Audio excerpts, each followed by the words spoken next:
Hi, my name is Jasmine Horton, and this is my Chapter 15 and Chapter 16 chapter review on organizational culture, change, and structure. Organizational culture is the pattern of shared values and beliefs that guide the employees' attitudes and behaviors. And there are four types of culture. There's clan culture, hierarchy culture, and adhocracy culture, and market. And some of these cultures can be difficult to change throughout the organization. And when there's a strong culture, majority of the employees are aligned with the values of the organization, which means their beliefs are their company's beliefs.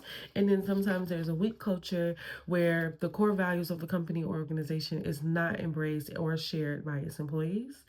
There are also artifacts and functions, which are identifiable elements of an organization that provides the members and outsiders with a better understanding of its culture. And that's how they get through, how they relay their company beliefs to their shareholders.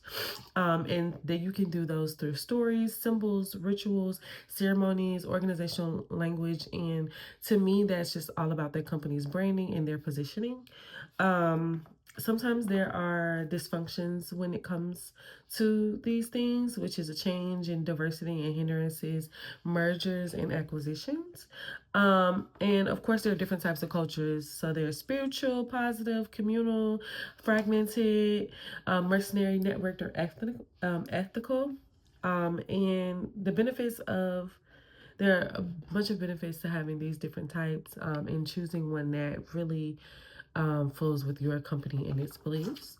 And when it comes to organizational change and structure, the change process is agile and adaptive, careful planning, hard work, cooperation, excellent communication. And these things are what help you commit to those changes and have successful change within it.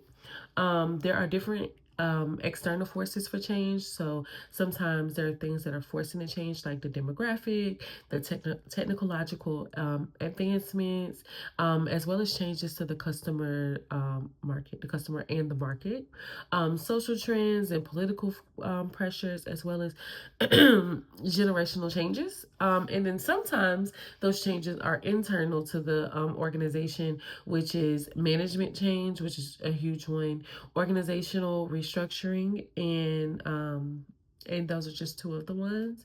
And then of course, when there's change, there's always going to be resistance. And some of those sources to resistance to change are structural inertia, limited focus of change, group inertia, threat to expertise, disruptions of the cultural traditions or the relationships, and a threat to the power relationships within the organization.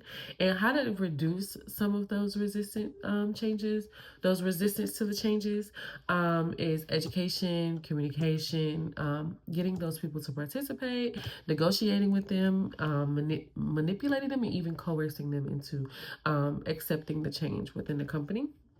And doing that with the structure. So the structure is the framework of work roles and functions that shape and support employee behavior. And you can do that through work specialization. And that really helps, with the division of labor. And there are four main types of organizational structure, which is simple, functional, divisional, and matrix. And those things happen with organizational development, which is the system that uses knowledge, behavioral science knowledge, to increase an organization's efficiency and effectiveness. Thank you.